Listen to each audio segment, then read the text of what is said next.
Assalamualaikum warahmatullahi wabarakatuh. Jumpa lagi dengan Pak Suprono di channel Pak Suprono Belajar Manajemen. Pada kesempatan kali ini kita kembali akan membahas manajemen operasional dengan topik manajemen persediaan pada part yang kedua. Bagi kalian yang belum mengikuti pada video part pertama, bisa Anda klik link pada kolom deskripsi. Jangan lupa klik like dan share agar menjadi ilmu yang bermanfaat bagi kita semuanya.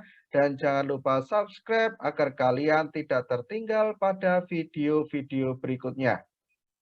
Mari kita lanjutkan pembahasan kita ke biaya-biaya adanya persediaan. Biaya-biaya yang muncul ketika kita melakukan pengelolaan persediaan yang pertama adalah biaya penyimpanan atau holding cost atau carrying cost. Jadi ketika kita menyimpan barang yang ada di gudang, maka akan ada biaya penyimpanan, di mana biaya penyimpanan tersebut bisa berupa biaya gedung tempat penyimpanan kalau kita menyewa gudang, bisa juga berupa biaya pemeliharaan barang, kalau itu gedungnya milik kita sendiri. Nah, di sini ada pemeliharaan barang dengan tujuan supaya barang tersebut tidak rusak. Kemudian di dalam persediaan juga ada yang namanya biaya pemesanan atau order cost. Seperti dulu pernah kami sampaikan bahwa di dalam pemesanan barang di sini perusahaan akan mengeluarkan biaya. Kemudian yang ketiga di dalam persediaan ada yang namanya biaya persiapan atau setup cost. Nah, biaya persiapan di sini nanti banyak hal hubungannya, mulai dari menggunakan barcode, kemudian casing dan sebagainya, termasuk rak yang nanti akan digunakan untuk penyimpanan. Ini adalah biaya-biaya persiapan yang harus dilakukan. Kemudian yang keempat adalah biaya kehabisan atau kekurangan barang, yaitu sering disebut dengan shortage cost. Nah, shortage cost atau biaya jangka pendek ini terjadi ketika kita melakukan pengelolaan persediaan, terjadi kekurangan bahan dari yang seharusnya, maka di sini akan keluar biaya-biaya yang semula tidak diprediksikan menjadi dikeluarkan. Nah, di sini biasanya karena ketidaktepatan di dalam memperkirakan. Ada ketidaktepatan memperkirakan ukuran dari barang yang nanti akan masuk ke gudang, juga masalah sampainya barang ke gudang, termasuk juga bisa juga karena tidak sesuainya dengan waktu order dan waktu persiapan yang harus dilakukan, ini juga akan menimbulkan shortage cost. Kita mulai dari biaya penyimpanan atau holding cost atau carrying cost. Biaya ini meliputi biaya fasilitas-fasilitas penyimpanan, misal penerangan, pemanas, pendingin, dan lain-lain, tergantung dari jenis barang atau bahan yang kita simpan di gudang. Kemudian yang kedua adalah biaya modal atau opportunity cost of capital. Biaya modal di sini akan muncul ketika di dalam penyimpanan barang di gudang, di sini ada yang tidak sesuai dengan perencanaan yang sudah direncanakan. Kemudian ada biaya keusangan. Biaya keusangan di sini muncul ketika barang yang kita simpan di gudang itu menjadi usang, menjadi tidak bisa terpakai lagi, atau terjadi suatu kerusakan atau penyusutan yang di luar perencanaan. Nah, ini akan menimbulkan biaya. Karena apa? Ini semua kerugian yang muncul akibat barang yang rusak seperti itu dianggap sebagai suatu biaya. Kemudian yang keempat adalah biaya perhitungan fisik dan konsiliasi laporan. Jadi di dalam penyimpanan barang yang ada di gudang ini sering dilakukan yang namanya stock of name. Stock opname ini kadang dilakukan oleh pihak intern, bisa juga dilakukan oleh pihak ekstern. Yang jelas di dalam penghitungan fisik atau stock opname ini kita membutuhkan yang namanya biaya. Kok bisa membutuhkan biaya? Karena biasanya di dalam stock opname barang yang ada di gudang ini tidak bisa selesai di dalam waktu jam kerja yang ideal. Karena terlalu banyaknya item, terlalu banyaknya barang, sehingga biasanya orang yang bekerja di perusahaan tersebut ketika melakukan stock opname biasanya overtime. Berikutnya adalah biaya asuransi. Nah, biasanya perusahaan untuk mencegah terjadi kerugian akibat adanya keusangan ataupun kerusakan atau pencurian biasanya dilakukan dengan mengeluarkan biaya asuransi. Harapannya ketika terjadi sesuatu musibah atas barang yang disimpan di gudang tersebut, nanti bisa mendapat penggantian dari pihak asuransi. Kemudian biaya pajak persediaan. Ketika kita melakukan aktivitas pergudangan, ini termasuk harta. Nah, setiap harta yang ada di perusahaan itu akan dikenai yang namanya pajak. Maka ketika kita melakukan pengelolaan persediaan, pasti ada juga yang namanya pajak persediaan. Kemudian yang berikutnya adalah biaya pencurian, pengerusakan, atau perampokan. Nah, atau sering juga disebut juga biaya, ada lagi biaya force majeure. Nah, biaya-biaya ini keluar ketika terjadi sesuatu hal yang tidak diinginkan, baik itu pencurian, baik itu pengerusakan, perampokan, atau force majeure yang lainnya, misalkan kebakaran, bencana alam, ini akan menimbulkan biaya-biaya tambahan. Paling tidak pasti ada biaya penggantian atas barang yang menjadi korban. Kemudian biaya penanganan persediaan. Seperti di awal sudah diungkapkan bahwa yang namanya pengelolaan persediaan ini memang barang ada di gudang, tetapi di situ perusahaan pasti menugaskan orang untuk menjaga dan mengelolanya. Maka akan muncul yang namanya biaya penanganan persediaan. Berikutnya adalah biaya pemesanan atau order cost. Nah, di sini kita akan bisa lebih jelas seperti apa biaya pemesanan yang dilakukan oleh perusahaan. Yang pertama adalah pemrosesan pesanan dan biaya ekspedisi. Jadi ketika kita memesan suatu barang, di sini barang yang kita pesan kebanyakan adalah minta diantar. Nah, diantar ini ada yang namanya biaya ekspedisi. Selain itu, biaya pemesanan ini ada juga ketika kita memesan barang, kita kena cas. Ini ada juga. Kemudian biaya pemesanan ini juga terkait dengan upah. Upah tenaga kerja atau upah karyawan yang berhubungan dengan order barang. Yang jelas, ketika memesan kita kadang menggunakan telepon atau koneksi internet atau surat menyurat. Nah, 3 item ini memang kita bayarkan kadang-kadang adalah bulanan atau kalau surat menyurat kadang-kadang insidental. Tetapi ini adalah biaya.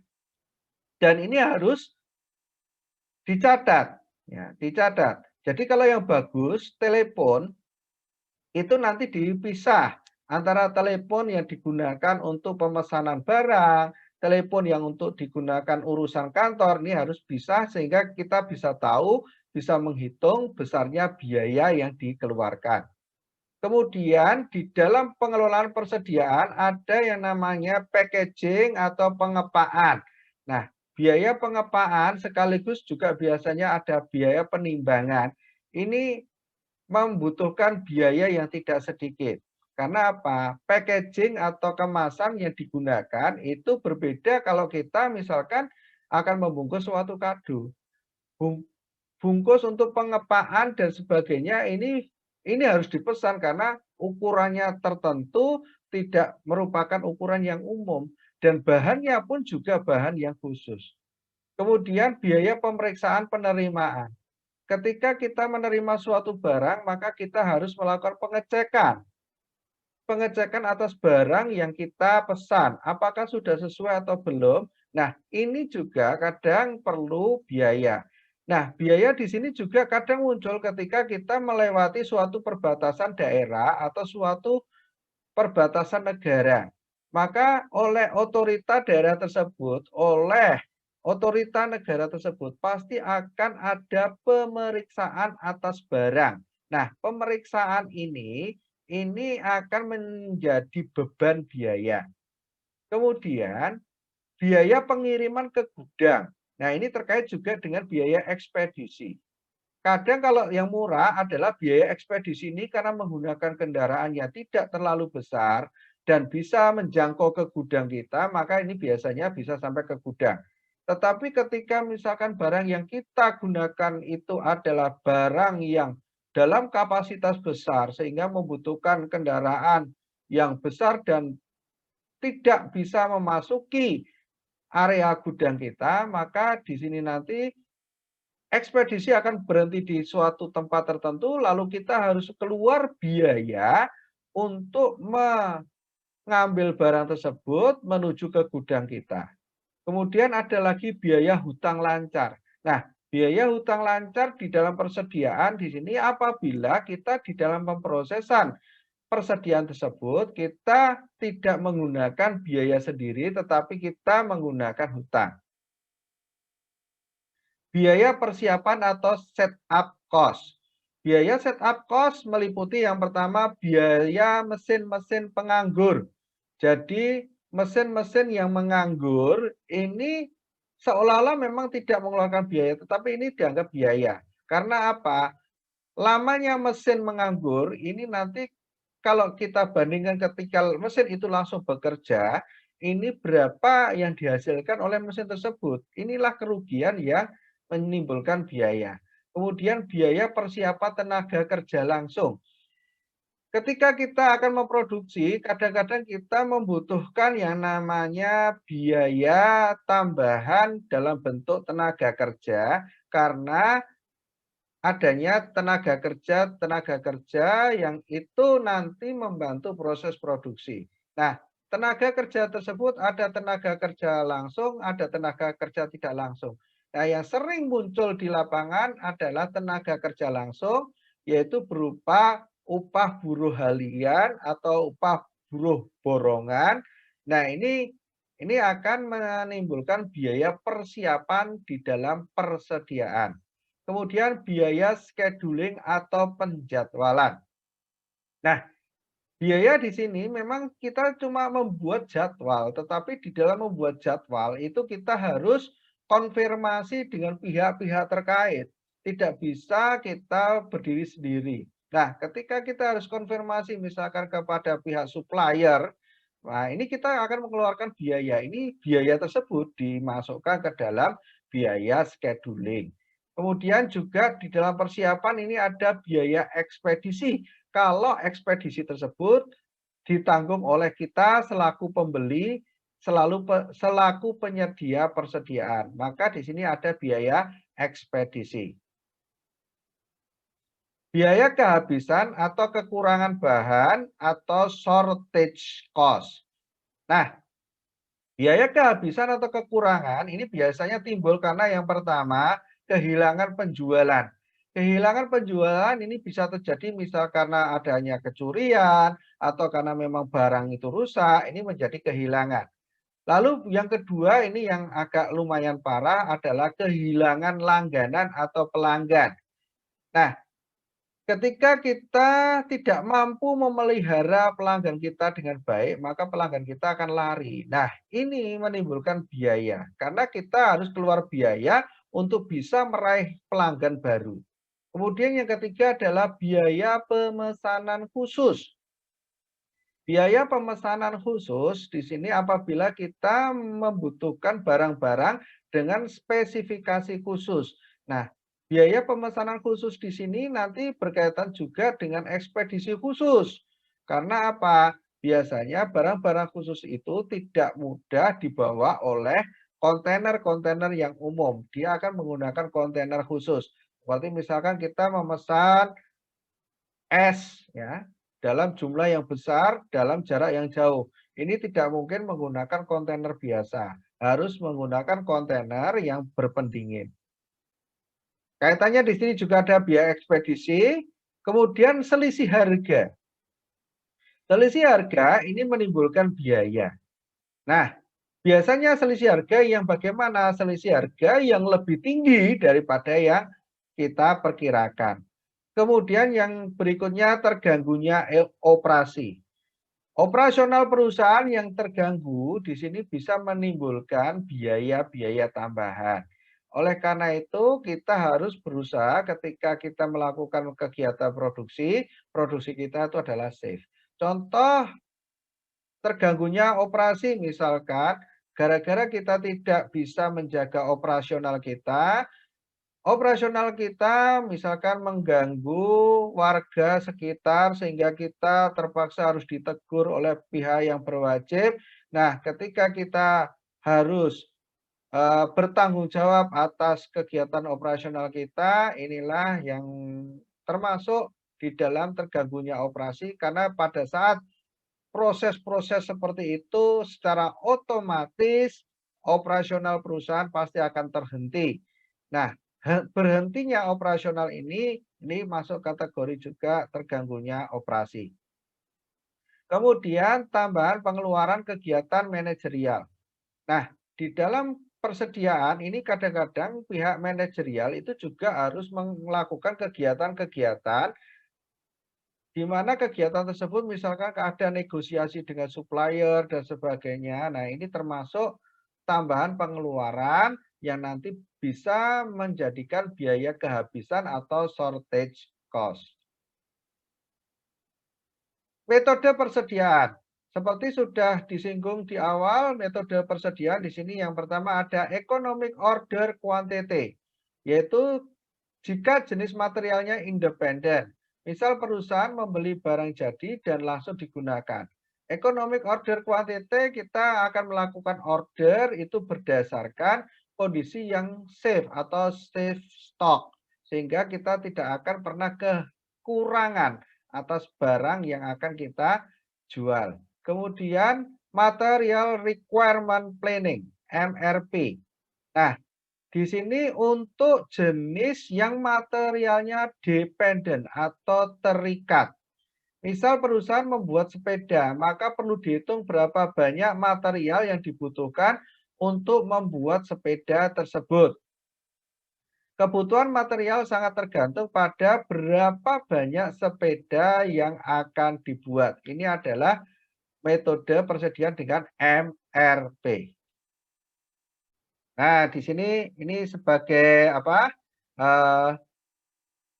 Ilustrasinya ya, ilustrasinya Bill of Material Product Structure Tree ya. Ini adalah bicycle ya. Nah, di sini ada handlebars, frame chassis ya. Kemudian ada heel, kemudian ada frame. Nah, ini adalah struktur material produk sebuah sepeda. Dan di sini nanti kita harus menghitung, mencermati bahan-bahan ini sebagai suatu persediaan. Karena apa? Ketika kita akan menghasilkan sebuah sepeda, ternyata persediaan rodanya kurang, maka sepeda tersebut tidak akan bisa jadi. Nah, untuk model penghitungan EOQ atau Economic Order Quantity. Di sini rumusnya adalah akar dari 2 SD per H. Di mana S adalah biaya pesan per order, kemudian D itu permintaan atau kebutuhan, yang H adalah biaya simpan. Kemudian ada metode penghitungan ELS atau Economic Lot Size. Nah, di sini sama, hanya ada ketambahan P. P itu adalah kapasitas operasi mesin. Jadi kalau ELS di sini ini juga memperhitungkan kapasitas operasi dari mesin. Hubungan biaya simpan dan biaya pesan. Biaya itu adalah TC ya, TC. Nah, di sini biaya simpannya ini, kemudian ini adalah biaya pesan. Nah, ini hubungan antara biaya-biaya yang ada, maka di sini nanti ada titik. Titik tengah ini adalah order yang paling bagus atau sering disebut dengan EOQ. Asumsi EOQ. Jadi asumsi untuk EOQ adalah permintaan akan produk itu konstan, seragam, dan diketahui. Jadi tidak bisa yang fluktuatif. Kemudian yang kedua, harga per unit produk konstan. Harganya juga konstan. Biaya simpan per unit juga konstan. Biaya pesan order juga konstan. Waktu antara pesanan dilakukan dan barang diterima namanya lead time. Lead time-nya juga konstan. Tidak terjadi kekurangan barang atau back order. Ini asumsinya dari EOQ. Nah, ini contoh soal perhitungannya. Diketahui sebuah perusahaan memiliki kebutuhan barang sebanyak 10.000 unit per tahun.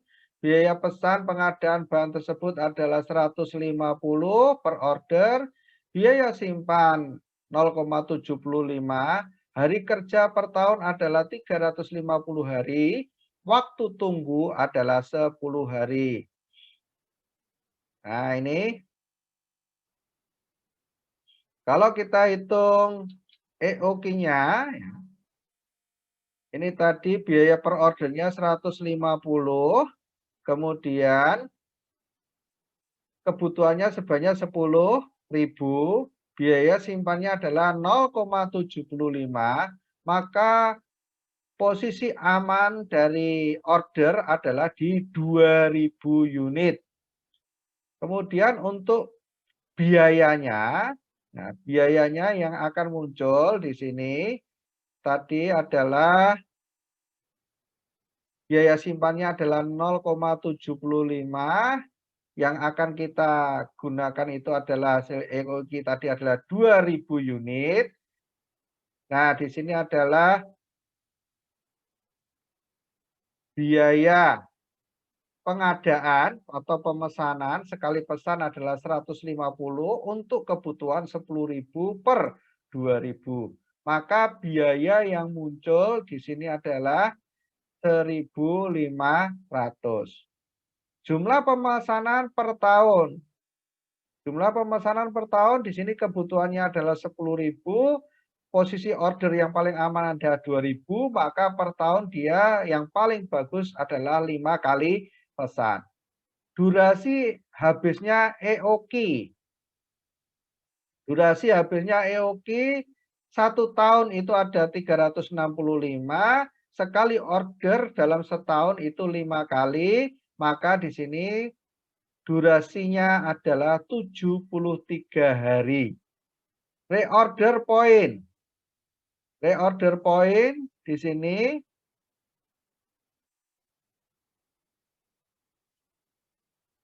lead time-nya 10. Lead time-nya 10. Kemudian kebutuhannya adalah 10.000 dibagi jumlah hari kerja setahun 365. Maka reorder point adalah setiap 273,97 hari. Ini adalah lead time untuk posisi reorder point. Jadi pada posisi 273,97 ini, maka perusahaan harus mulai memesan kembali. Demikianlah pembahasan materi manajemen operasional dengan topik manajemen persediaan pada part yang kedua. Jangan lupa klik like dan share agar menjadi ilmu yang bermanfaat bagi kita semuanya. Dan jangan lupa subscribe agar kalian tidak tertinggal pada video-video berikutnya. Kurang lebihnya mohon maaf. Akhirul kalam wabillahi taufik walhidayah. Assalamualaikum warahmatullahi wabarakatuh.